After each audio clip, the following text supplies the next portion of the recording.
आइए बच्चे, आप अभी तक बसंत भाग 3 कक्षा 8 के पहले पाठ को पढ़ चुके हैं। दूसरे पाठ में हम देखते हैं, दूसरा पाठ है बस की यात्रा। बस की यात्रा, आप सभी बस के बारे में जानते हैं, कभी न कभी बस में यात्रा भी किए होंगे निश्चित रूप से। तो आज लेखक बस की यात्रा के बारे में क्या बता रहे हैं हम जानेंगे। लेखक है हरिशंकर परसाई। हरिशंकर परसाई जी बस की यात्रा के बारे में क्या लिखे हैं आप ध्यान से सुनेंगे। इसी में इसके शब्दार्थ भी आपको मिल जाएंगे और पाठ को जितने ध्यान से पढ़ेंगे सुनेंगे इनके प्रश्न उत्तर बनाने में उतनी ही आसानी होगी। तो शुरू करते हैं। हम 5 मित्रों ने तय किया कि शाम 4 बजे की बस से चलें। 5 मित्र थे, उन्होंने तय किया कि शाम की 4 बजे की बस से चलें। पन्ना से इसी कंपनी की बस सतना के लिए घंटे भर बाद मिलती है, जो जबलपुर की ट्रेन मिला देती है। मतलब ऐसी बस है जो जबलपुर की ट्रेन से मिला देती है। अगर किसी को जबलपुर जाना हो तो इस बस से आवे तो जबलपुर की ट्रेन मिल जाएगी। सुबह घर पहुंच जाएंगे। हम में से 2 को सुबह काम पर हाजिर होना था, इसलिए वापसी का यही रास्ता अपनाना जरूरी था। यानी कि इस तरह से बस पकड़ेंगे कि सुबह हम काम पर भी पहुंच पाएंगे। लोगों ने सलाह दी कि समझदार आदमी इस शाम वाली बस से सफर नहीं करते। कुछ लोग ये भी सलाह दिए कि ये जो शाम वाली बस है इससे सफर नहीं करते। क्या रास्ते में डाकू मिलते हैं? नहीं, बस डाकिन है। देखिए, बहुत सुंदर सा शब्द का इस्तेमाल किए हैं लेखक। पूछ रहा है कि क्या रास्ते में डाकू मिलते हैं जो शाम वाली बस से सफर नहीं किया जाए? नहीं, उत्तर आया नहीं, बस डाकिन है। ये जो बस है, ये जो बस आप चित्र में देख रहे हैं, ये बस क्या है? डाकिन है। बस को देखा तो श्रद्धा उमड़ पड़ी। खूब वयोवृद्ध थी, बहुत बूढ़ी थी बस। कौन बूढ़ी थी? बस। इस बस के बारे में बताया गया कि ये वयोवृद्ध थी, बहुत ज्यादा बूढ़ी थी। सदियों के अनुभव के निशान लिए हुए थी। बहुत बूढ़ा हो जाने पर हाथ में, चेहरे पे झुर्रियां हो जाती है, उसी तरह इस बस में भी जितना कुछ दिखाई दे रहा है बाहर से, ये बता रहा है कि ये बस नई नहीं है, बहुत पुरानी है। लोग इसलिए इससे सफर नहीं करना चाहते थे। वृद्धावस्था में इसे कष्ट होगा। यह बस पूजा के योग्य थी। उस पर सवार कैसे हुआ जा सकता है? ये बस जो अब क्या हो गई? पूजा के योग्य हो गई। अब इस पर सवार नहीं होना चाहिए। जैसे हम लोग वृद्ध लोगों से काम नहीं लेते हैं, उसी तरह लेखक इस बस के बारे में लिख रहे हैं। बस कंपनी के एक हिस्सेदार भी उसी बस से जा रहे थे। इस बस के जो कंपनी के जो मालिक थे, उसका एक पार्टनर इसी बस से जा रहा था। हमने उनसे पूछा, यह बस चलती भी है? वह देखो, चलती क्यों नहीं है जी? बस मालिक बोला, जो पार्टनर था, कि वह बोलो, चलती क्यों नहीं है जी? अभी चलेगी। हमने कहा, वही तो हम देखना चाहते हैं, अपने आप चलती है यह? हाँ जी। वह और कैसे चलेगी? अब ये व्यंग है, लेखक व्यंग कर रहे हैं। जो बस के कंपनी के हिस्सेदार थे, बस कंपनी के जो हिस्सेदार थे, उनसे पूछा जा रहा है कि यह बस चलेगी, चलती भी है? तो वो जो हिस्सेदार था बोला, हाँ हाँ, क्यों नहीं चलेगी, चलती है। तो वो पूछ रहे हैं लेखक कि क्या अपने आप चलती है? तो हाँ, अपने आप चलती है। और कैसे चलेगी? गजब हो गया, ऐसी बस अपने आप चलती है। ये सब व्यंग हो रहा है बस पर, क्योंकि बस देखने में ही इतनी वयोवृद्ध दिख रही है, पुरानी दिख रही है कि ऐसा लगता है कि बस को धक्का देके चलाना पड़ेगा, खुद चल नहीं पाएगी। हम आगा पीछा करने लगे। डॉक्टर मित्र ने कहा, डरो मत, चलो, बस अनुभवी है, नई नवेली बसों से ज्यादा विश्वसनीय है, हमें बेटों की तरह प्यार से गोद में लेकर चलेगी। यानी कि बस पुरानी है, आप विश्वास रखिए और इससे बैठकर चलिए। हम बैठ गए। जो छोड़ने आए थे वे इस तरह देख रहे थे कि जैसे अंतिम विदा दे रहे हैं। उनकी आंखें कह रही थी, आना जाना तो लगा ही रहता है, आया है सो जाएगा, राजा रंक फकीर।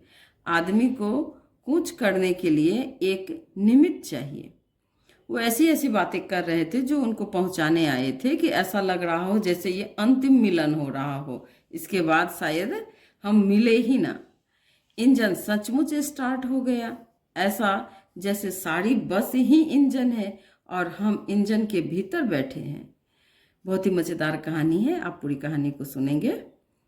इंजन सचमुच स्टार्ट हो गया, ऐसा जैसे सारी बस ही इंजन है और हम इंजन के भीतर बैठे हैं। कांच बहुत कम बचे थे, खिड़की में जो कांच लगे थे वो बहुत कम बचे थे। जो बचे थे उनसे हमें बचना था। ऐसा लग रहा था कि वो जो बचा हुआ कांच है वो भी हम पर कहीं गिर न जाए। हम फौरन खिड़की से दूर सरक गए। इंजन चल रहा था, हमें लग रहा था कि हमारी सीट के नीचे इंजन है, यानी कि इतना आवाज कर रहा होगा कि पूरे बस में उस इंजन का आवाज सुनाई दे रहा होगा। बस सचमुच चल पड़ी और हमें लगा कि यह गांधी जी के असहयोग और सविनय अवज्ञा आंदोलन के वक्त अवश्य जवान रही होगी। यानी कि इतनी पुरानी है कि जब गांधी जी का असहयोग आंदोलन शुरू हुआ होगा तभी का ये बस है। उसे ट्रेनिंग मिल चुकी थी, हर हिस्सा दूसरे से असहयोग कर रहा था। यानी कि एक पूरे बस का इस तरह का हालत था कि ऐसा नहीं लग रहा था कि पूरा बस एक पार्ट पुर्जा अलग अलग हो रहा है। पूरी बस सविनय अवज्ञा आंदोलन के दौर से गुजर रही थी। सीट का बॉडी से असहयोग चल रहा था। सीट और बॉडी आपस में बहुत नटकसा नहीं होगा, हिलडुल रहा होगा, इसलिए वो ऐसा लग रहा था कि दोनों का आपस में कोई तालमेल नहीं है। कभी लगता सीट बॉडी को छोड़कर आगे निकल गई है, कभी लगता कि सीट को छोड़कर बॉडी आगे भागी जा रही है। 8-10 मील चलने पर सारे भेदभाव मिट गए। अब इसी तरह आगे पीछे होते हुए सीट हिलते डुलते 8-10 मील बस चल पड़ी तो सारे भेदभाव मिट गए। क्या हुआ देखिए, यह समझ में नहीं आता कि सीट पर हम बैठे हैं या सीट हम पर बैठी है। यानी कि सीट उलट पुलट गया होगा। एकाएक बस रुक गई। मालूम हुआ कि पेट्रोल की टंकी में छेद हो गया है। ड्राइवर ने बाल्टी में पेट्रोल निकाल कर उसे बगल में रखा और नली डालकर इंजन में भेजने लगा। अब मैं उम्मीद कर रहा था कि थोड़ी देर बाद बस कंपनी के हिस्सेदार इंजन को निकालकर गोद में रख लेंगे और उसे नली से पेट्रोल पिलाएंगे, जैसे माँ बच्चे को दूध मुंह में दूध की शीशी लगाती है। मतलब इतनी पुरानी बस थी कि आप बस का जो पेट्रोल था वो बह गया और नली डालकर इंजन में पेट्रोल डाला जा रहा है, भेजा जा रहा है। ऐसे लग रहा था जैसे माँ बच्चे को दूध मुंह में दूध का जो शीशी लगाती है पिलाने के लिए, उस तरह से पेट्रोल इंजन में डाला जा रहा था। बस की रफ्तार अब 15-20 मील हो गई थी। मुझे उसके किसी हिस्से पर भरोसा नहीं था। ब्रेक फेल हो सकता है, स्टीयरिंग टूट सकता है। प्रकृति के दृश्य बहुत लुभावने थे। दोनों तरफ हरे भरे पेड़ थे जिन पर पक्षी बैठे थे। इधर बस की हालत को बता रहा है लेखक और दूसरी तरफ जो प्राकृतिक छटा थी वो भी बहुत सुंदर था। दोनों तरफ हरे भरे पेड़ थे जिन पर पक्षी बैठे थे। मैं हर पेड़ को अपनी दुश्मन समझ रहा था। मैं हर पेड़ को अपना दुश्मन समझ रहा था। जो भी पेड़ आता डर लगता कि इससे बस टकराएगी। मतलब इतना बस पे डरावना स्थिति बन चुका था कि लगता था कि अब बस कहीं ना कहीं जाके ठोक देगी। वह निकल जाता तो दूसरे पेड़ का इंतजार करता। एक पेड़ जब निकल जाता तो दूसरे पेड़ का इंतजार करता, क्योंकि उसका ब्रेक भी फेल हो चुका था। झील दिखती तो सोचता कि इसमें बस गोता लगा जाएगी। मतलब हर वक्त बस में बैठे लेखक को डर लग रहा था कि झील में ना कहीं गिर जाए, या नहीं तो पेड़ में टकरा जाए, पेड़ से टकरा जाए। एकाएक फिर बस रुकी। अब देखिए अंत में बस रुक गई। ड्राइवर ने तरह तरह की तरकीबें की पर वह चली नहीं। बस के रुकने पर ड्राइवर जो होता है जितना जानता है वो सब तरकीबें लगा लिया, लेकिन बस नहीं चली। सविनय अवज्ञा आंदोलन शुरू हो गया था। कंपनी के हिस्सेदार कह रहे थे बस तो फर्स्ट क्लास है जी, यह तो इत्तेफाक की बात है। मतलब बस में कोई गड़बड़ी नहीं है, ये बस ऐसा संजोग हो गया है कि बस इस तरह से रुक गया है। छीन चांदनी में वृक्षों की छाया के नीचे वह बस बड़ी दयनीय लग रही थी। चांदनी भी में वृक्षों की छाया में, जो वृक्ष से जो छाया बन रहा था उसके नीचे जो बस खड़ी थी, अब उसकी स्थिति बहुत दयनीय लग रही थी। लगता जैसे कोई वृद्धा थक कर बैठ गई हो। बस को तो पहले से वयोवृद्ध कहा जा रहा है लेखक के द्वारा। अब ऐसा महसूस भी हो रहा था कि कोई वृद्धा, मतलब वृद्ध थक कर बैठ गई हो। वृद्धा कहे, वृद्ध की स्त्रीलिंग, मतलब कोई बूढ़ा, और उसका जो स्त्रीलिंग होता है बूढ़ी, वो महिला के लिए इस्तेमाल किया जाता है वृद्धा का शब्द। तो बस भी इसी तरह बैठ गई हो। हमें ग्लानि हो रही थी कि बेचारी पर लद कर हम चले आ रहे थे। अगर इसका प्राणांत हो गया तो इस बियाबान में हमें इसकी अंत्येष्टि करनी पड़ेगी। बिल्कुल बस को एक वृद्ध महिला के रूप में लेखक बता रहे हैं कि इस पर बैठना भी अब हमको अच्छा नहीं लग रहा था, जैसे लग रहा था कि हम कोई वृद्ध महिला के ऊपर लद कर बैठ गए हैं, लदे हैं। अगर इसका यहीं पे देहांत हो जाता है, प्राणांत मतलब देहांत, अगर मर जाती है तो बियाबान में हमें इसकी अंत्येष्टि करनी पड़ेगी, यानी कि अंतिम संस्कार करना पड़ेगा। हिस्सेदार साहब ने इंजन खोला और कुछ सुधारा। जो बस के हिस्सेदार थे इंजन को खोलकर उसको कुछ सुधारा, बस आगे चली। उसकी चाल और कम हो गई थी, पहले जिस रफ्तार में चलती थी उससे भी कम हो गई थी। धीरे धीरे वृद्धा की आंखों की ज्योति जाने लगी, यानी कि बस का जो लाइट था वो लाइट डिम होने लगा। चांदनी में रास्ता टटोल कर वह रेंग रही थी। अब खुद का बस का तो लाइट रहा नहीं, जो चांदनी थी उसी में रास्ता देख देख कर धीरे धीरे चल रही थी, रेंग रही थी। धीरे धीरे चलना को बोलते हैं रेंगना। आगे या पीछे से कोई गाड़ी आती दिखती तो वह एकाएक किनारे खड़ी हो जाती और कहती, निकल जाओ बेटी, अपनी तो वह उम्र ही नहीं रही। जब कोई गाड़ी आती जाती तो ये बस रोड के किनारे हो जाती ताकि उसे ठोकर ना लग जाए। और लेखक इस यहाँ पर व्यंग कर रहे हैं कि बस जैसे मानो कि बस कह रही हो कि निकल जाओ बेटी, अपनी तो यह उम्र नहीं रही, मतलब तेजी से हम नहीं चल सकते। एक पुलिया के ऊपर पहुंचे ही थे कि एक टायर फिस करके बैठ गया।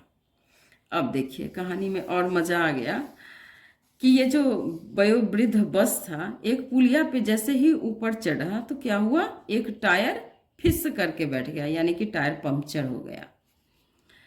वह बहुत जोर से हिलकर थम गई। जब टायर पंक्चर होता है तो बस झटका खाता है, बहुत जोर से हिलकर थम गई। अगर स्पीड में होती तो उछलकर नाले में गिर जाती। सही बात है कि अगर बहुत तेजी में रहती तो उछलकर नाले में गिर जाती। मैंने उस कंपनी के हिस्सेदार की तरफ पहली बार श्रद्धा भाव से देखा। वो जो कंपनी का हिस्सेदार था उसके तरफ श्रद्धा भाव से देखा। वह टायरों की हालत जानते थे, फिर भी जान हथेली पर लेकर इसी बस से सफर कर रहे थे। वो जो कंपनी के हिस्सेदार थे उनको पता था कि टायर की हालत बहुत अच्छी नहीं है, फिर भी उस बस से सफर कर रहे थे। उत्सर्ग की ऐसी भावना दुर्लभ है। सोचा इस आदमी में के साहस और बलिदान भावना का सही उपयोग नहीं हो रहा है, इसे तो किसी क्रांतिकारी आंदोलन का नेता होना चाहिए। ये सब व्यंग है, उस बस मालिक के ऊपर व्यंग किया जा रहा है कि जब उसको पता था कि बस की हालत इतनी खराब है तो उसको इस बस में नहीं चढ़ना चाहिए था। अगर बस नाले में गिर पड़ती और हम सब मर जाते तो देवता बाहें पसारे उसका इंतजार करते। अब लेखक को डर भी लग रहा है कि यह बस अगर नाले में गिर पड़ता तो हम सब उसमें क्या होते, मर जाते। लेकिन बस का जो मालिक था, जो उसका हिस्सेदार था, देवता क्या करते, उसके लिए उसका इंतजार करते, बाहें पसारे, कहते वह महान आदमी आ रहा है जिसने एक टायर के लिए प्राण दे दिए, मर गया पर टायर नहीं बदला। कहने का ये मतलब है कि अगर उसको पता था कि टायर खराब है तो उसको टायर बदल देना चाहिए, न कि बस के गिरने का इंतजार करना चाहिए, बस टायर के फटने का इंतजार करना चाहिए। दूसरा घिसा टायर लगाकर बस फिर चली। अब हमने वक्त पर पन्ना पहुंचने की उम्मीद छोड़ दी थी। पन्ना कभी भी पहुंचे तो उम्मीद छोड़ दी थी। पन्ना कभी भी पहुंचने की उम्मीद छोड़ दी थी, यानी कि कभी भी हम पन्ना नहीं पहुंच पाएंगे। पन्ना क्या, कहीं भी कभी भी पहुंचने की उम्मीद छोड़ दी थी। लगता था कि जिंदगी इसी बस में गुजारनी है और इससे सीधे उस लोक को प्रयाण कर जाना है। यानी कि बस की जो हालत थी वो देख कर लेखक को ऐसा लग गया कि अब पन्ना जो पहुंचना था, पन्ना तो छोड़ो, पन्ना तो पहुंचने की उम्मीद ही छोड़ दी, कहीं भी पहुंचने की उम्मीद छोड़ दी। लगता है कि जिंदगी इसी बस में गुजारनी है और इससे सीधे उस लोक को प्रयाण कर जाना है। यानी कि अब सीधे इस लोक से उस लोक चले जाना है। इस पृथ्वी पर उसकी कोई मंजिल नहीं है। हमारी बेताबी तनाव खत्म हो गए। हम बड़े इत्मीनान से घर की तरह बैठ गए। चिंता जाती रही, हंसी मजाक चालू हो गया। अब तक क्या था कि लेखक इसका चिंता कर रहे थे, लेकिन अब चिंता करना ही छोड़ दिए, बिल्कुल घर की तरह उसमें इत्मीनान से बैठ गए और हंसी मजाक करने लगे कि अब जहाँ जाएगी जाएगी, जब पहुंचेगी तब पहुंचेगी, अब उसका कोई फिक्र ही नहीं है। हरिशंकर परसाई द्वारा ये व्यंग रचना बहुत ही रोचक है। इसका प्रश्नोत्तर अगले वीडियो में